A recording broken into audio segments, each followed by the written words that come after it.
Bismillah wa salatu wa salatu ala rasulillah wa ala alihi wa ashabihi ajma'in.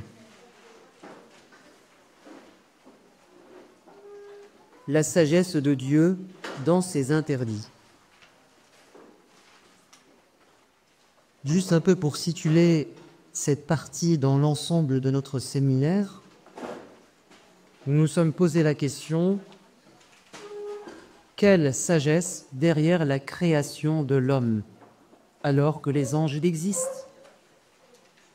Pourquoi avoir créé un être humain faible, capable du pire? Nous avions dit car il est capable du meilleur, car il dépasse les anges lorsqu'il fait des efforts, lorsqu'il adore son Seigneur, lorsqu'il acquiert le savoir. Nous nous sommes dit pourquoi Dieu a-t-il créé des êtres humains différents? Autrement dit, pourquoi de telles différences qui vont susciter des conflits? Nous avons dit car ces différences sont une richesse qui crée de l'innovation, de la créativité, qui permettent la coopération, l'équilibre entre les gens, l'échange des connaissances et du bien, et le fait que nous nous disputions en raison de nos différences n'est plus un problème lorsque la dispute est immédiatement suivie d'une réconciliation. Raison pour laquelle le prophète alayhi salatu wassalam a dit: il n'est pas permis à un musulman d'ignorer son frère plus de 3 jours. Tu peux te disputer, mais tu as 3 jours pour te réconcilier. La dispute semble inévitable dans notre vie. Ok, mais Dieu dit, tu as une tolérance de 3 jours. Comme pour un péché, tu vas faire des péchés, mais reprends-toi le plus vite possible. Et le meilleur d'entre eux, dit le prophète, c'est celui qui fera le premier pas et passera le salam à son frère avant l'autre. Et si tu as passé le salam, donc tu as fait un pas pour te réconcilier, que la personne refuse, tu es sorti du péché et c'est lui qui l'endosse. Pourquoi 3 jours? Parce que le premier jour, les émotions nous empêchent de nous réconcilier. Le deuxième jour, nous sommes dans la réflexion. Et puis le 3e jour, la religion nous motive à nous réconcilier. Le premier jour, ce sont les émotions, le 2e jour, c'est la raison, et le 3e jour, c'est la religion qui vient vous pousser à vous réconcilier. Donc, pourquoi une créature faible et différente? Nous avons compris qu'il y avait des sagesses derrière cela. Ensuite, on s'est dit, Allah n'a pas créé que la création, il a créé la religion. Et donc, on s'est posé des questions autour du Coran, et on en a vu à quel point tout était calculé minutieusement pour que cette dernière révélation soit parfaite. Puis, nous nous sommes intéressés non plus au message, mais au messager, le prophète Mohammed alayhi salatu wassalam, et on a compris que toute sa vie était également supervisée par Dieu, le choix de l'endroit, le choix du moment, le choix du caractère, le choix du prénom, le choix de ses parents, le choix de ses compagnons. Et aujourd'hui, on s'intéresse aux interdits dans la religion. Tout d'abord, en guise d'introduction, avez-vous un doute sur l'amour que Dieu nous voue? Est-ce que vous pensez que Dieu ne nous aime pas? On l'a dit hier, Allah aime l'être humain. Il a honoré l'être humain. Et quand on aime quelqu'un, on veut le protéger. On lui veut du bien et on ne veut pas qu'il souffre. C'est ce qui explique que Dieu va mettre des limites à l'homme, parce qu'il est capable du pire et que par ignorance, faiblesse, il peut se faire du mal et faire du mal aux autres. Allah a dit, par miséricorde, je vais lui tracer un cadre, des limites. Tout comme vous, en tant que parents, par amour pour vos enfants, vous leur mettez des limites. Et parfois, vous les punissez, parce que vous les aimez. Un parent qui dit « je laisse mes enfants faire tout ce qu'ils veulent parce que je les aime », se ment à lui-même. C'est pas ça l'amour. L'amour, c'est de protéger son enfant, donc parfois de ne faire ce qu'il n'aime pas, parce que l'ego nous pousse vers ce qui est mauvais de temps en temps. Vous savez ce qu'a dit un jour le messager de Dieu? Il a vu une femme qui était en train de chercher éperdument un enfant. Et quand elle l'a trouvé, elle l'a pris dans ses bras et elle lui a donné le sein. Elle l'a allaité. Quand le prophète a vu ça, il a dit à ses compagnons, « Vous avez vu cette femme ? Est-ce que vous pouvez vous imaginer que cette femme jette son enfant dans le feu ?» Ils ont dit, « C'est impossible. » On a vu ce spectacle de tendresse. Écoutez ce que va dire le prophète. « Allah vous aime plus que cette mère. Allah nous aime plus que nos mères qui nous aiment. Tu n'as aucun doute sur le fait que ta maman t'aime. Et ben n'aie aucun doute sur le fait que Dieu t'aime. » Et là, vous comprendrez pourquoi on doit aimer Dieu plus que nos parents. Parce que Allah nous a fait beaucoup plus que nos parents. Il est à l'origine de tout. Et il nous protège beaucoup plus que nos parents. Je vais vous donner quelques preuves que Dieu nous aime. Ce qui prouve qu'il nous aime, c'est pas qu'il nous récompense quand on fait du bien. Ça paraît naturel, normal, voire même c'est de la justice de récompenser une personne pour ses efforts. La vraie preuve d'amour, c'est quand tu pardonnes à quelqu'un qui fait du mal. C'est vraiment que tu l'aimes si tu lui pardonnes. Eh bien, Allah Azza wa Jal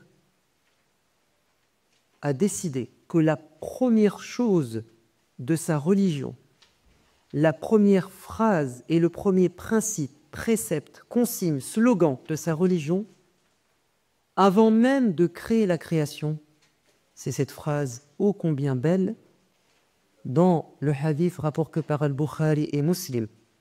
Pardon, pas avant de créer la création, après l'avoir créée. Lorsque Allah a créé la création, il écrivit dans un livre qui se trouve auprès de lui, au-dessus du trône, « Certes, ma miséricorde l'emporte sur ma colère. » Inna rahmati sabaqat ghadabi. Ma bonté, ma miséricorde, ma gentillesse dépasse et précède ma colère. Deuxièmement, Allah nous pardonne tous les péchés, quelle que soit leur gravité, si nous nous repentons. Dans la sourate 39, versets 53-54, dit « Ô mes serviteurs qui avez commis des excès à votre propre détriment, ô mes serviteurs qui avez dépassé toutes les qui avez abusé dans les péchés, ne désespérez pas de la miséricorde de Dieu. Ne doutez pas que Allah vous aime, car Allah pardonne tous les péchés. Oui, c'est lui le pardonneur, le très miséricordieux. Mais qu'est-ce qu'il faut faire ? Et revenez repentant à votre Seigneur. Troisièmement, Allah pardonne les petits péchés pour celui qui s'écarte des grands. Allah y ferme les yeux sur les petits péchés. Si tu t'écartes des plus graves péchés, il est dit dans la sourate 4, verset 31, « Si vous évitez de commettre les péchés les plus graves qui vous sont interdits, nous effacerons vos petits péchés. » Quatrièmement, Dieu va te pardonner tes petits péchés grâce aux adorations que tu fais. Parce que tu fais un effort pour adorer Dieu, Allah va fermer les yeux sur les petits péchés.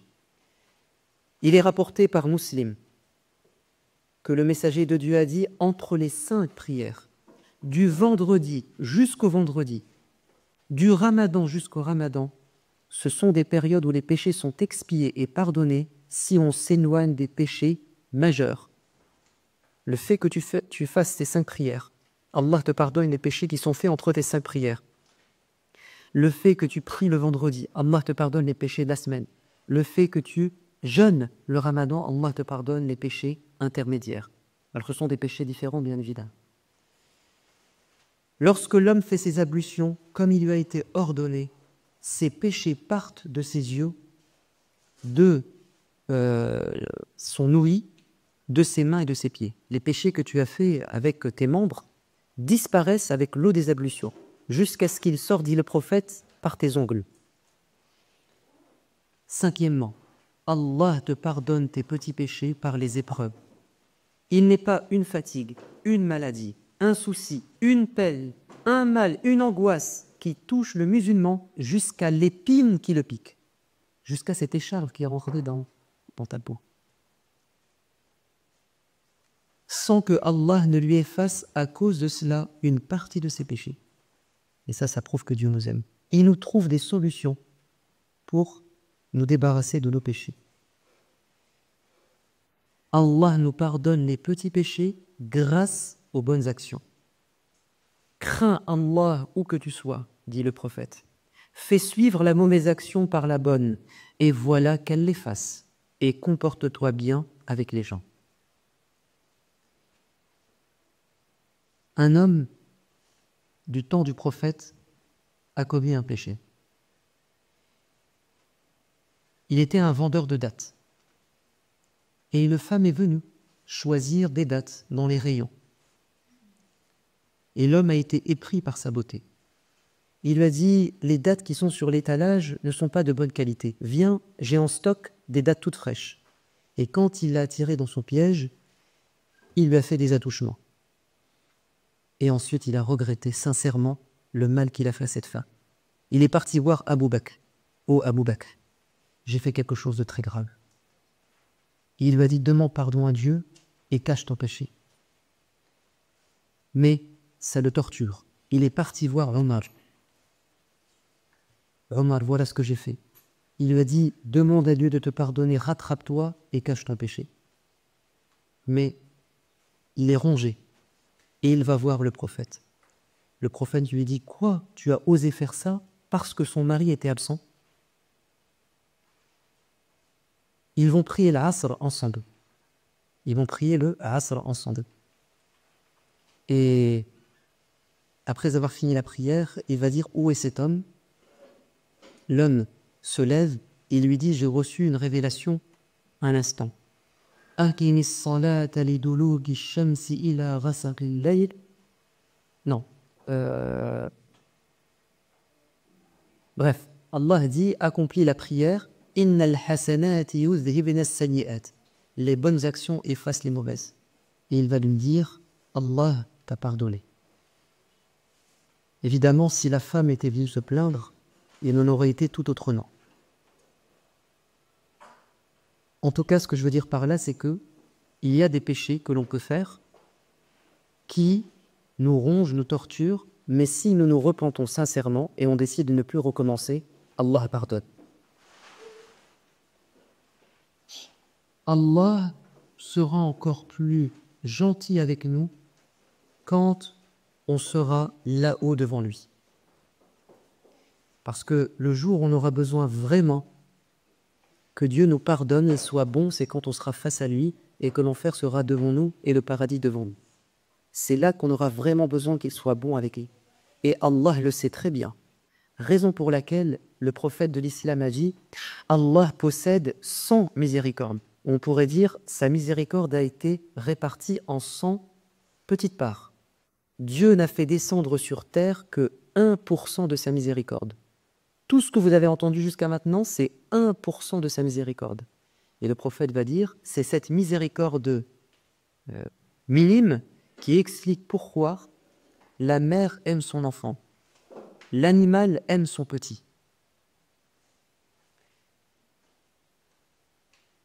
Il a réservé 99% de sa miséricorde pour ses adorateurs le jour de la résurrection. Qu'est-ce qui prouve que Allah nous aime autant? C'est qu'il est dans une joie extrême quand on lui demande pardon.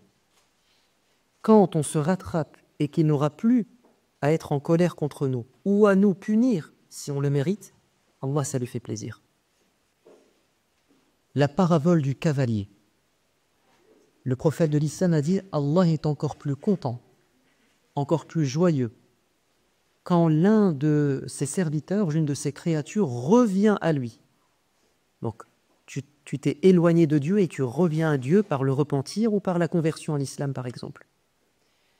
Allah est encore plus content quand l'un d'entre vous revient à lui que cet homme qui a pris son cheval, qui a pris ses provisions et qui s'est aventuré dans le désert et son cheval lui échappe.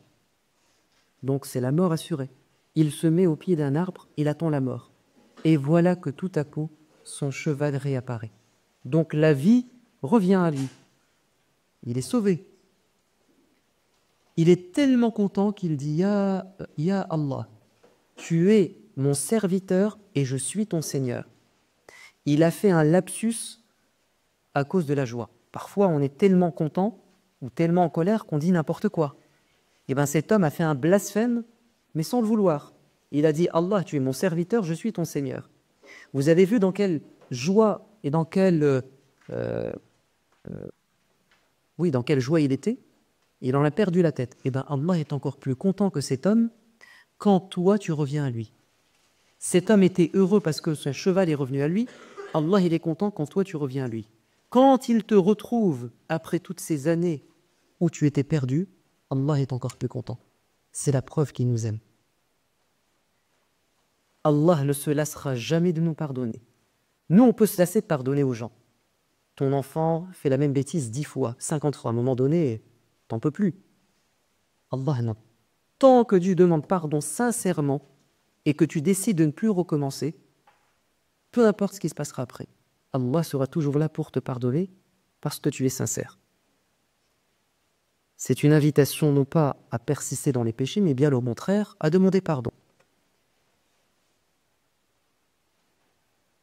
Et vraiment, pour moi, la preuve que vraiment Allah nous aime, c'est que non seulement il nous pardonne nos péchés, mais en plus, les péchés que tu as faits et que tu as regrettés se transforment en bonne action. Ça, c'est incroyable. Tu as fait une montagne de péchés. Tu étais donc la pire des personnes. Tu t'es repenti, tu repars pas à zéro. Tu repars avec une montagne de hasanat. Tu repars avec du positif. Donc, tu as fait du mal toute ta vie et Allah te récompense à la fin parce que tu t'es repenti. Écoutez ce verset. C'est le verset 70 de la sourate 25. La sourate, le discernement. Et Allah parle des serviteurs du miséricordieux. Allah dit « Et ceux qui ne commettent pas la fornication, car celui qui commet la fornication, il s'expose à la punition de Dieu à l'enfer. Sauf ceux qui se repentent, qui croient sincèrement en Dieu, font de bonnes œuvres, écoutez bien ce qui va se passer, ceux-là, Dieu transformera leurs mauvaises actions en bonnes actions, car Dieu est toute miséricorde et toute indulgence. » Je me souviens de cette sœur qui m'avait exposé un problème avec son mari en disant un jour, mon mari m'a dit, est-ce qu'avant de colère, tu as connu quelqu'un? Elle a fait l'erreur de dire la vérité. Parfois, il ne faut pas dire la vérité. Parfois, dans la vie de couple, on peut mentir. Le messager de Dieu n'a permis de mensonge que dans 3 cas, nous dit une compagnonne. En cas de guerre, pour sauver ta vie, ou pour sauver la vie de quelqu'un.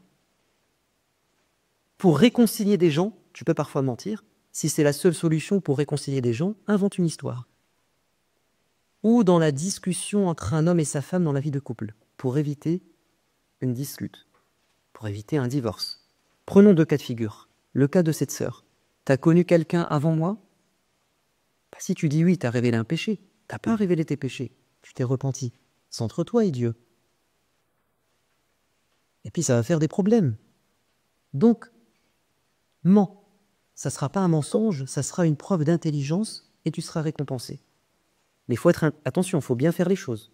Parce que si tu ne dis pas la vérité mais que ça va savoir, ça va être pire. Oui. Ou bien, un autre cas de figure, imaginez-vous qu'il y a un conflit, une zizanie, entre l'épouse et la belle-mère. Situation courante, n'est-ce pas? On dit souvent belle-mère, belle-fille. Oui. Le mari aime sa femme. Il aime sa mère. Il souffre. Mais elles ne s'entendent pas. Et puis un jour, sa femme lui dit « T'étais où ?» S'il dit « J'étais chez ma mère », elle va lui faire la misère. Donc qu'est-ce qu'il fait? Il lui dit la vérité et il vit la misère, ou bien il cache la vérité et il s'en sort bien. Et ça peut être inversement. Sa mère lui dit « Alors qu'est-ce qu'elle a dit sur moi ?» Il lui dit la vérité. Sa mère est triste. Donc, dans ce genre de situation où tu es un dilemme, parfois la seule solution, c'est de cacher. Non, mais j'étais autre part. Non, non, elle n'a rien dit sur toi. Mais non, c'est pas vrai. Elle plaisantait. Elle ne le pensait pas. Elle m'a dit que... Donc, cette forme d'intelligence, je peux utiliser mon singe parce que c'est péjoratif, mais c'est une forme de ruse et d'intelligence. Si ça peut éviter un problème, il faut le faire. Mais attention, il ne faut pas en abuser et il faut être très prudent parce que ça peut se retourner contre eux. Donc, cette femme dit, mon mari m'a dit, est-ce que tu as connu quelqu'un avant? Je lui ai dit la vérité. Et aujourd'hui, ça le travaille. À chaque fois, il me le ressort. Et la seule chose que j'ai trouvé à dire, parce qu'on ne peut pas effacer le passé, c'est de dire aux frères, tu devrais être content et fier. Parce que Allah est content et il a récompensé ta femme pour le péché qu'elle a fait. Il m'a dit, comment ça? Je lui ai dit, oui, parce qu'elle s'est repentie. Allah dit dans le Coran, celui qui a fait la fornication et qui s'est repenti, il a la foi, il a fait du bien, Allah le récompense. Il transforme cette fornication en adoration. Vous avez saisi? Donc le fait qu'elle ait commis un péché avant, loin d'être à son désavantage, aujourd'hui c'est à son avantage, parce qu'elle s'est repentie. Fais-lui confiance, parce qu'elle sait maintenant ce que c'est ce péché. Elle sait que c'est grave. Elle y a goûté, elle sait que c'est mauvais. Donc tu peux lui faire encore plus confiance qu'à une personne qui n'a jamais succombé à ce péché. Bon. Donc, ce que je veux vous dire par là, c'est que Allah nous aime, Allah nous aime, Allah nous aime, et il veut nous protéger. Et la preuve qu'il nous aime, et c'est ce qu'on va essayer de développer pendant la grosse demi-heure qui nous reste, c'est qu'il va nous mettre des interdits. Pas pour nous faire souffrir, mais au contraire pour nous épargner des souffrances. Prenons le cas d'Écône, de l'interdit qui fait souffrir les gens et que Dieu a interdit de manière catégorique. Ce sont les relations en dehors du mariage, la fornication dont on a parlé, ou l'adultère. Qu'est-ce que dit Dieu dans la sourate 17, verset 32 ? « Wala taqrabu zina » N'approchez surtout pas de ces relations hors mariage ou avant le mariage. Ne vous approchez pas de ça. Qu'est-ce que ça veut dire? Quand tu aimes ton enfant et tu sais que le feu brûle, tu ne lui dis pas « mets pas ta main dans le feu ». Tu lui dis « ne t'approche pas du feu ». Tu ne lui dis pas « touche pas à la casserole ». Tu dis « ne t'approche pas de la gazinière ». Plus tu aimes quelqu'un, plus tu veux l'écarter du danger. Moins tu veux le soumettre au risque qu'il soit touché par le danger. N'est-ce pas? Eh bien, Dieu dit, ne vous approchez pas. Ce n'est pas ne faites pas la fornication. C'est-à-dire ayez des attitudes de prudence, mettez-vous des limites pour éviter d'arriver à ça. Pourquoi? Parce que Allah sait que nous sommes faibles et il sait que ce péché fait souffrir. L'une des pires choses qui puisse arriver dans la vie de couple, c'est qu'il y ait une trahison. Pour avoir géré des problèmes de trahison, c'est l'une des pires choses qui puisse arriver à un homme ou à une femme oubliée. Ça détruit psychologiquement la personne, ça détruit même la grande famille quand ça sort. Ça fait beaucoup, beaucoup de problèmes. Et je ne comprends pas. En fait, si, c'est le diable qui est derrière ça. Qu'on puisse être dans une société qui incite à l'adultère et qui facilite les choses.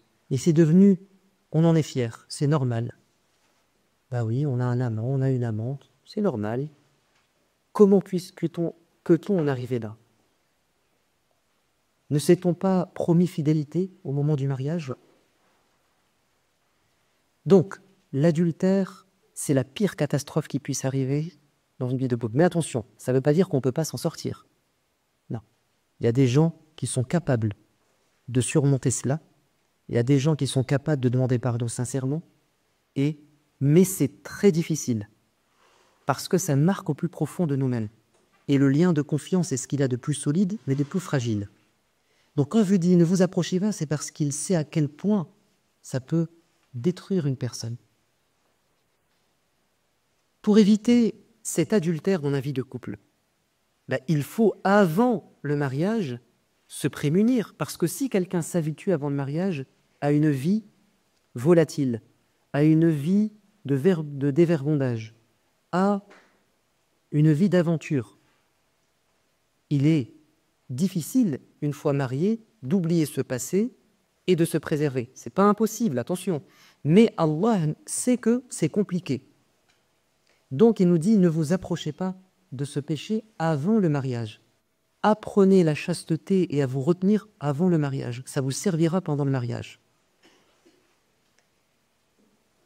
Ces relations débridées. Certains vont dire, mais c'est l'amour. L'amour est beau. Non, faut pas se mentir. C'est du plaisir, c'est pas de l'amour. C'est vrai que parfois, surtout du côté féminin, les femmes peuvent être dans une démarche sincère, noble d'amour. Mais bien souvent, elles se font arnaquer par les hommes qui, eux, sont bien souvent dans une démarche de plaisir. Et quand bien même, ça ne serait pas une démarche de plaisir, mais simplement d'amour. Mais il y a un problème quand même. C'est que si on ne se promet pas fidélité et qu'on ne fait pas les choses officiellement dans un cadre, bah c'est très fragile. Il n'y a pas d'engagement réel. À tout moment, on peut se séparer. Qu'est-ce que ça va créer comme problème? Plusieurs choses. C'est que les relations entre hommes et femmes ne seront plus des relations naturelles, mais des relations artificielles basées sur la séduction et le charme. C'est-à-dire que les gens, quand ils vont se rencontrer, hommes et femmes, comme ils sont toujours à la recherche d'aventure, ils vont être dans des relations de séduction. Je ne tisse des relations avec une personne que parce que physiquement elle m'attire, que parce que, et celle qui n'est physiquement pas attirante ou attirant pour moi, eh ben je la mets de côté. En fait, on est conduit par ses instincts et ses désirs. On ne recherche plus l'intériorité des gens, ce qu'ils ont dans le cœur, mais quel est leur physique.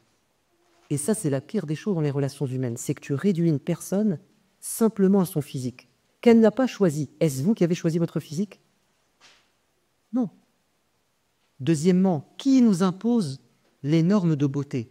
C'est la société. Pourquoi les gens sont complexés?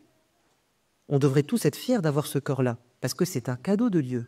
Allah a choisi notre physique avant qu'on naisse. On devrait tous être fiers d'avoir ce nez, ces yeux, cette taille. Allah qui a choisi. Pourquoi je devrais avoir honte? C'est la société qui nous impose un moule. Ils veulent un corps parfait entreliné, physiquement. Quant aux qualités intérieures, elles sont pas importantes. Donc, on va arriver à une société qui vit dans les apparences. Et c'est la pire des choses au niveau humain. C'est qu'on ne regarde plus les qualités intérieures et les compétences des gens, mais leur physique. Et ça va développer de la concurrence et de la jalousie, surtout entre femmes. Parce qu'au niveau physique, on sait très bien que les femmes mettent plus l'accent sur leur physique. Et la société pousse vers ça. Autre chose, c'est que les relations en dehors de la vie de couple sont généralement éphémères. C'est une aventure, on va passer à autre chose. Une fois que physiquement tu ne me plais plus, une fois que j'ai trouvé mieux physiquement, ben je passe à autre chose. Ben ça crée de la déception. Qu'est-ce que ça va provoquer aussi? Une des choses les plus compliquées, une des choses les plus dramatiques, ce sont les grossesses non désirées. Car une relation peut mener à une grossesse, on le sait, quand bien même il y aurait des moyens de contraception. Les grossesses non désirées, je ne voulais pas avoir d'enfant, ça va conduire à deux situations. Ou bien on garde l'enfant, ou bien on s'en débarrasse. Donc ça va pousser à l'avortement. Et nous savons que nous avons des limites dans l'avortement. L'avortement est permis dans certains cas. Donc, on va avoir des femmes qui vont avorter pour un rien. Et on va tuer parfois des enfants, même quand ils atteignent un certain stade dans leur développement. Il n'y aura plus de limites. Et si on garde l'enfant, ben parfois il y aura le honte et le scandale, contre soi-même, contre la famille. Ou bien, si c'est naturel et normal d'avoir un enfant dehors du mariage, ben il sera peut-être privé d'un père. Peut-être cette femme aura du mal ensuite à trouver un autre homme, parce que maintenant elle a un enfant. Ce sont des réalités. Si c'est une grossesse vraiment non désirée, la femme peut développer un rejet de l'enfant. Moi, je connais des personnes qui sont venues me voir et qui nous racontaient leur enfance en me disant « Ma mère m'a toujours dit, je ne voulais pas de toi. » Alors évidemment, ça peut se passer même dans la vie de couple, hein. Parfois, il y a des enfants qui arrivent, on n'en voulait pas, et puis ça se passe. Mais généralement, quand on se marie, c'est qu'on veut avoir des enfants. Donc ça, c'est plutôt un cas qui se présente en dehors du mariage. Le fait que l'enfant ne se sente pas accueilli, apprécié par son père ou sa mère, ça va faire du mal à l'enfant. Je ne dis pas qu'on est fatalement condamné à être dans sa vie triste. Non, on peut s'en sortir évidemment toujours. Mais c'est dur d'être un enfant rejeté par ses parents. L'autre chose qu'on oublie, ce sont les maladies sexuellement transmissibles, MST. Eh oui, moi je me souviens de cette femme qui appelle à la mosquée et qui dit « Mon mari est un prof à l'université. Il consultait des sites sur le portable. Je l'ai pris en flagrant délit. Il m'a dit « Mais non, c'est pas grave. Je ne recommencerai pas. » Ça s'arrête à ça. Et un jour, il se fait dépister. Il a herpès. Bref, il a une maladie sexuellement transmissible. Elle me dit « J'aime mon mari. » Je lui pardonne. Et je fais comment maintenant? Je n'ai pas envie d'attraper cette maladie, moi. Situation plus délicate. Un infirmier me dit « On a une femme musulmane qui est hospitalisée. Elle est restée plusieurs mois. Son voisin de chambre, qui n'est pas musulman, est hospitalisé. On connaît leur bilan de santé. Et ça relève du secret médical. Donc aucun ne peut savoir ce que l'autre a.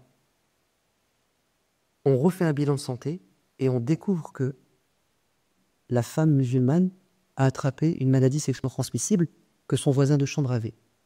Donc ils ont une relation. Il me dit « Je connais le mari de cette femme.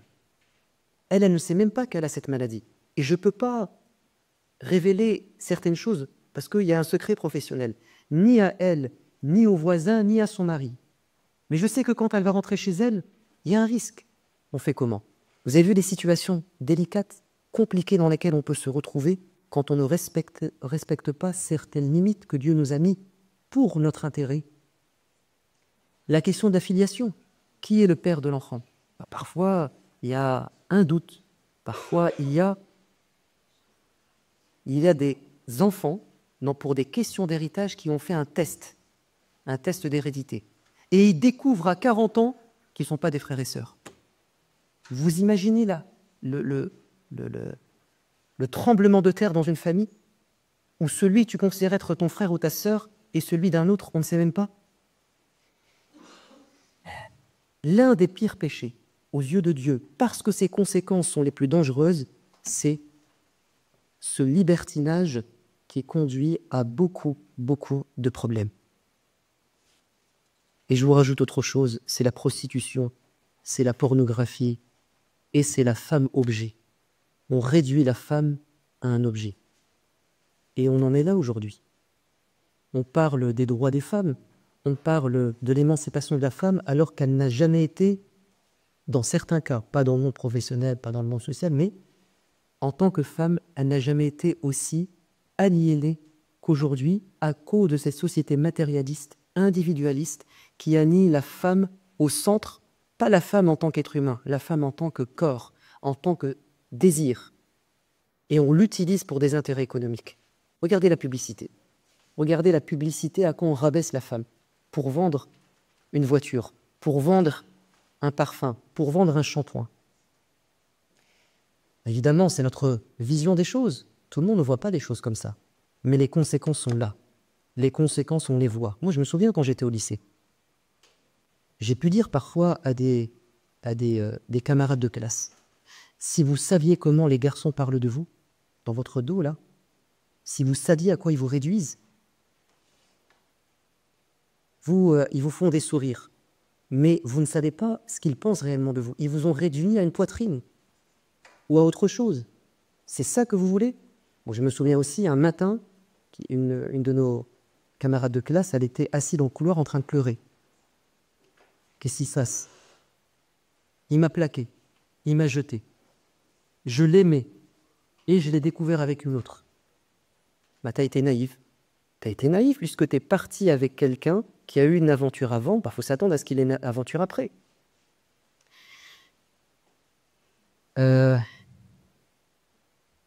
un cas, un des plus récents qui m'a choqué, c'est cette maman qui est venue pendant les grandes vacances avec sa fille.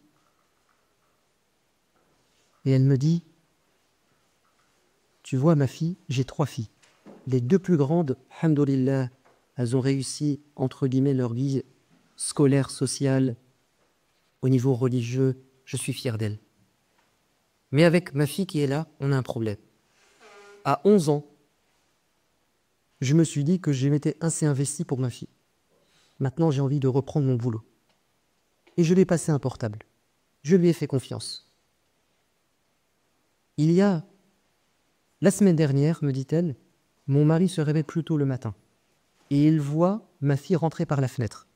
Ils habitent au rez-de-chaussée. Il lui dit, t'étais où? Elle dit, j'avais oublié mes chaussures dehors. Bon, ça marche pas. Elle finit par vendre la mèche, se révéler, et elle va dire, je suis partie chez mon petit copain. Ça faisait plus de 2 ans que le soir, à l'insu de ses parents, en cachette, elle sortait par la fenêtre et elle allait voir un garçon. La mère a dit, mais comment est-ce possible? Portable. Elle est tombée amoureuse, portable. Et... vous savez c'est quoi le pire dans l'histoire? C'est qu'elle a 14 ans et l'homme a 20 ans. Et elle pense que c'est son prince charmant. Et elle pense qu'elle fera sa vie avec. Elle est naïve. C'est une proie, la pauvre, face à un prédateur. Il va abuser d'elle, il va passer à quelqu'un d'autre. Mais elle est une mskina, sentimentale. C'est l'homme de ma vie. Et elle ne veut pas en démordre. La mère veut la protéger. Non, ma fille. C'est quelqu'un qui ne te veut pas du bien et te veut du mal. C'est un vendeur de drogue. Il est connu pour, etc.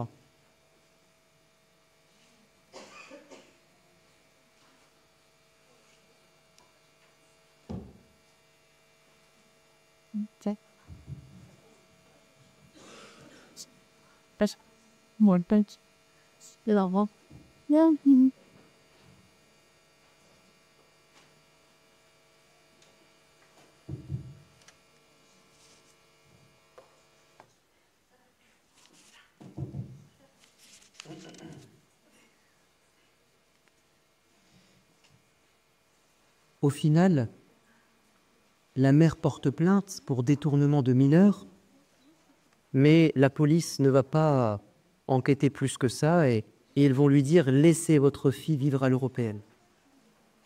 Laissez votre fille. C'est vous qui êtes ringarde, rétrograde. C'est votre religion qui est intégriste. » La mère dit « Vous auriez accepté, vous, que votre fille, mineure, soit entre les mains d'un drogué et de quelqu'un qui a ce type de vie, laissez-la vivre à l'européenne. Et le jour où il va lui arriver un malheur, cette fille, qui va assumer, qui va pleurer? C'est la maman. Mais elle est tellement folle amoureuse qu'elle va faire des tentatives de suicide, qu'elle va se lacérer le corps pour qu'on la laisse voir cet homme. Et ce qui s'est passé, c'est qu'on lui a retiré sa fille. Et on l'a placée pour qu'elle puisse vivre cette aventure avec cet homme-là.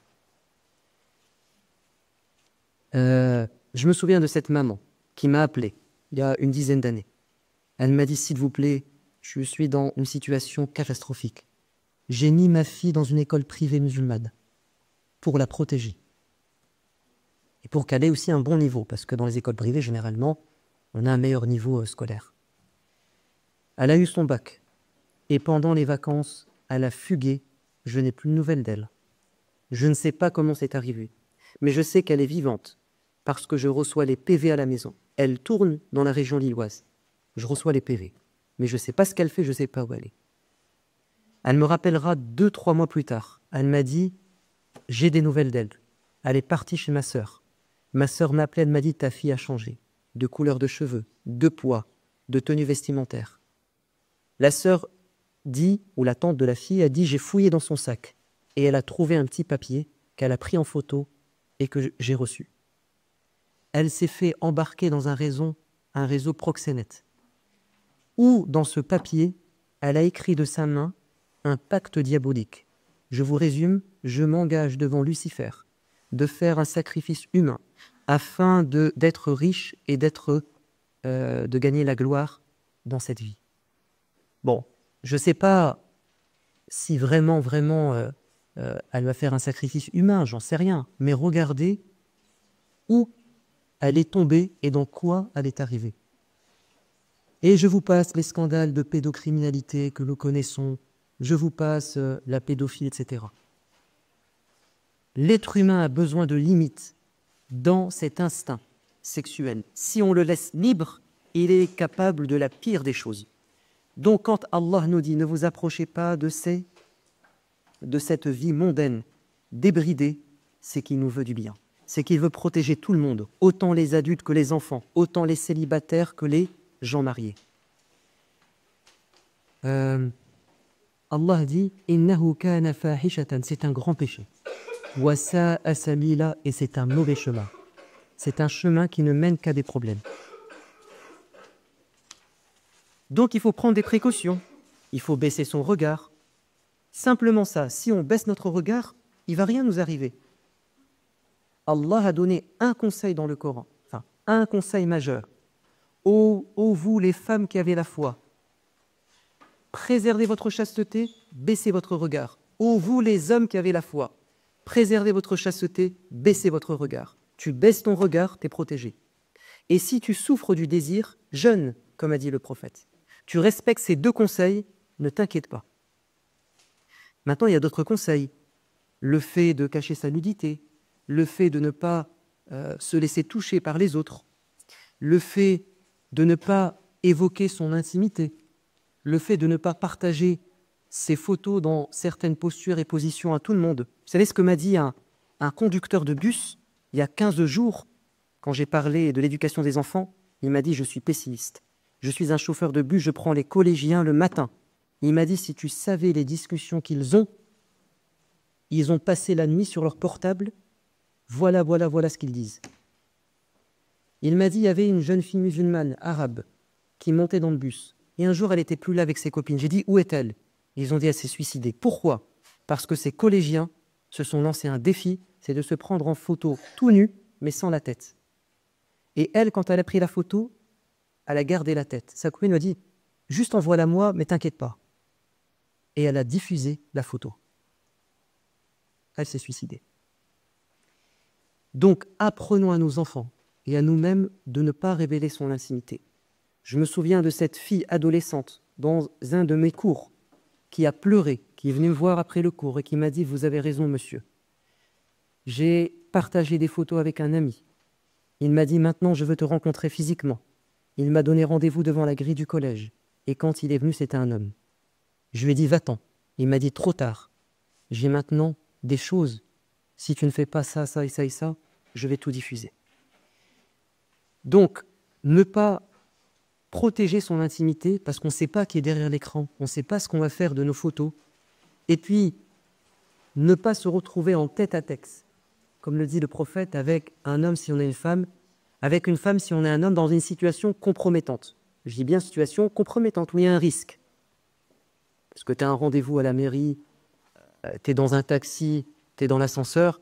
Bon, voilà, c'est des situations où rien ne peut se passer, pas théoriquement. Par contre, se donner rendez-vous avec un homme quand on est une femme, ou avec une femme quand on est un homme, rendez-vous galant, on est ensemble, seul, et on se dit « Mais non, il ne va rien m'arriver. Mais non, je suis bien intentionné. Peut-être toi, mais est-ce que tu sais ce qu'il y a dans la tête de l'autre personne? Tu le sais? Tu sais ce qu'elle pense? Tu sais ce que lui pense? Tu sais ce qu'il veut? Tu es sûr de toi-même. Et encore, on n'est jamais sûr de soi-même. Mais tu es sûr de l'autre? Non. Donc quand le messager de Dieu dit « Attention, ne vous retrouvez pas dans une situation compromettante tête à tête », car le troisième, c'est le diable, c'est qu'il peut se passer des choses. Moi, je me souviens d'un frère investi dans une mosquée qui m'avait sollicité pour trouver une sœur pour l'aider à se marier. Il a attendu des années. Bon, il faut dire qu'il était très compliqué dans ses choix. Puis un jour, il m'appelle, il me dit « Ousmane, j'ai commis le péché. » Je lui dis « Pourquoi? Qu'est-ce qui s'est passé ?» Il m'a dit « J'ai rencontré une sœur, divorcée avec des enfants. Elle m'a plu. On a communiqué entre nous. Jusque-là, tout allait bien. Puis un jour, je lui dis « Faudrait quand même que je m'assoie, que je te voie, enfin, qu'on discute. Et je peux passer dans ton appartement. » Tu n'as pas à faire ça normalement. Elle est seule dans son appartement. Vous êtes seul. Non, c'est trop dangereux. Eh bien, il va y aller et ils vont commettre le péché. Et il me dit, moi, j'ai pas envie de l'épouser. Il dit, j'ai pas envie d'épouser. Donc, il va passer à autre chose. Donc, attention, ne soyons pas naïfs, ne soyons pas un peu trop sûrs de soi-même. Sachons respecter les limites que Dieu nous pose parce qu'il nous connaît mieux que quiconque. Passons à un autre interdit. L'alcool et les jeux de hasard. Vous savez que la société arabe était une société alcoolique qui adorait le vin, qui adorait les jeux de hasard, et Dieu va interdire cela progressivement. Pourquoi Dieu interdit l'alcool? Certains ne comprennent pas. Ils disent, mais ça fait quoi de boire un petit verre? Le problème n'est pas dans le petit verre. Le problème, c'est que ce petit verre peut t'amener un deuxième, un troisième verre, parce qu'on est faible. Donc c'est une précaution. Ne bois pas un verre parce que tu pourrais en boire 4 ou 5. Et si tu en bois 4 ou 5 et que tu es en état d'ébriété, ivre, c'est la porte au problème. Alors quel type de problème crée l'alcool? Bon, on connaît les problèmes de santé physiologique, la crise de foie, l'obésité, enfin, beaucoup de problèmes de santé, ça peut accélérer le cancer, maladie cardiovasculaire, tout ça on le sait. Mais il n'y a pas que ça, il n'y a pas que ta santé personnelle. Il y a aussi ce que tu vas faire lorsque tu n'as pas toute ta tête et que tu vas regretter. Quand tu n'as pas toute ta tête, bah, tu vas insulter des gens. Tu vas révéler des choses que tu ne voulais pas révéler. D'ailleurs, on fait boire des gens parfois pour leur soutirer des informations. Tu vas te battre. Parce que quand on est ivre, on n'est pas conscient de tout, et puis on se sent super puissant.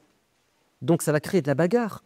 Tu vas frapper quelqu'un, tu vas tuer quelqu'un, tu vas prendre le volant, accident de la route. Première cause d'accident de la route, c'est quoi? C'est l'alcoolisme. Ça tue des gens, ça détruit des familles. Les dépenses financières. Moi, j'habite à côté d'une ville qui s'appelle Denain. À un moment donné, le carrefour de Denain était celui qui vendait le plus d'alcool en France. Et c'est notamment lié au fait que nous avons une population socialement défavorisée. Des gens qui touchent le RSA, Et en fait, ces pauvres gens qui n'ont pas beaucoup de revenus, bizarrement, ce sont eux qui consomment le plus d'alcool. Parce qu'ils veulent oublier leurs problèmes, parce qu'ils ne sont pas très cultivés, ils ne sont pas très au courant des effets néfastes, et parce qu'ils sont faibles. Et donc, dès qu'ils reçoivent leurs aides sociales, leurs allocs, le 10 du mois, vous avez une file pas possible dans les supermarchés. Ils remplissent leur caddie, ils dépensent tout leur argent en quelques jours, et ils vivent en mangeant des pâtes, en mangeant du riz après. Ils n'arrivent plus à se contrôler. Ils s'endettent. L'alcool crée de l'addiction. Ça fait souffrir les gens. Ça fait du bien sur le moment, mais ça fait souffrir des gens. Et pourquoi est-ce qu'on n'interdit pas? Bon, si on l'interdit pour les mineurs, moins de 18 ans, mais ça ne pose pas problème qu'aux enfants. Ça pose problème à tout le monde. C'est un problème de santé publique. Pourquoi est-ce qu'on ne l'interdit pas? Vous savez pourquoi? La seule raison, c'est que ça rapporte de l'argent. Ceux qui font les lois sont sous la pression des lobbies. Et le lobby du vin, le lobby de l'alcool, il est super puissant. Il gagne énormément d'argent. Même si ça fait des problèmes dans la société, tant que les tout-puissants gagnent de l'argent, eh bien, voilà. Donc quand on nous interdit l'alcool, ce n'est pas pour notre mal, c'est pour notre bien. Allah dit dans le Coran, il t'interroge au sujet de l'alcool et des jeux de hasard, réponds-leur, il y a du bien dans cela. Bien sûr qu'il y a du bien dans l'alcool. Il y a un bon goût pour certains, le vin. Le vin français est connu, ça a sûrement un bon goût. Ça crée une ambiance de fête. Ça attire. Il y a du tourisme autour du vin. Ça rapporte de l'argent. Mais Allah dit, le mal est beaucoup plus grand que le bien. Les inconvénients sont beaucoup plus graves que les avantages. Donc l'idée c'est ça, c'est que tu es face à quelque chose, il faut que tu sois intelligent, que tu calcules les avantages et les inconvénients, que tu puisses faire preuve de raison afin de faire le bon choix. Et c'est un exemple, et vous devez l'appliquer pour toutes les choses dans votre vie, parce que le Coran n'a pas tout interdit ce qui était mauvais. Il a donné des exemples. À l'époque, le fléau, c'était quoi? L'alcool, qui crée une addiction. Qu'est-ce qui aujourd'hui crée une addiction? La drogue, la cigarette. Est-ce que le Coran parle de la drogue et de la cigarette? Ça n'existait pas à l'époque. Mais on fait une analogie. Vous avez saisi ou pas? Il faut retenir la logique en fait. C'est que Dieu interdit l'alcool pour ses conséquences néfastes. À nous de nous interdire, de s'interdire les drogues et les autres autres formes d'addiction, y compris les addictions psychologiques, comportementales. Et c'est pour ça que le Coran nous parle de deux addictions. L'une est physiologique, c'est l'alcool. L'autre est psychologique ou comportementale, ce sont les jeux de hasard. Les jeux de hasard, ça ne détruit pas la santé physique, mais ça détruit la santé morale. Gaspillage d'argent, surendettement, parce que tu as toujours l'impression que tu vas gagner. Tu cours après un rêve qui ne se réalisera sûrement jamais dans ta vie. C'est d'être richissime. Et tu dépenses, et tu dépenses, et tu dépenses, ça devient compulsif, ça devient addictif. C'est une drogue. Moi, je me souviens d'un père de famille qui est venu, après la prière du soir, pleurer comme un enfant dans ma mosquée. Il m'a dit, dès que je gagne mon salaire, je suis obligé de passer au café et de gratter. Je veux m'arrêter, mais j'y arrive pas. Je me souviens de ce frère que j'aime et qui était investi dans la mosquée. Et quelqu'un qui a de grandes qualités, mais il avait une faiblesse. C'est que dès qu'il gagnait son salaire, il allait jouer au loto. Sa femme était au courant parce qu'il faisait par carte bancaire. Elle lui a dit, arrête, tu nous mets dans des problèmes, c'est pas bien. Mais il n'y arrivait pas. À la fin, il a trouvé une solution, c'est qu'il travaillait au black pour gagner de l'argent en liquide et dépenser cet argent sans que sa femme ne le sache. Mais ce n'était pas assez. Alors vous savez ce qu'il faisait? Regardez comment ces addictions peuvent nous rendre fous. Quand il allait dans sa belle famille, il disait « Je veux aller dans la chambre pour faire ma prière ». Il s'enfermait et il fouillait dans les affaires. Et il volait l'argent. Il volait de l'argent. Ses beaux-frères ont eu un doute. Ils ont mis une caméra. Ils ont su que c'était lui. Qu'est-ce que ça crée? Sa femme lui a dit « Je te quitte ». Sa belle famille lui a dit « Va-t'en ». Mais alhamdoulilah, il avait tellement de qualités et ils ont compris que c'était une maladie en fait, qu'ils lui ont pardonné. Et aujourd'hui, ça va mieux. Mais les jeux de hasard, c'est une catastrophe. Regardez les jeunes et les paris sportifs. Regardez comment on arrive à les arnaquer avec ces hameçons. Ça vous donne en fait cette idée que tu peux te faire de l'argent facilement. Ça te détourne du vrai travail qui t'apporte une richesse.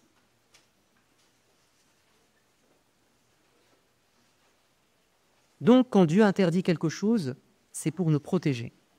Quand il y a plus de mal dans une chose que de bien, il faut s'en préserver.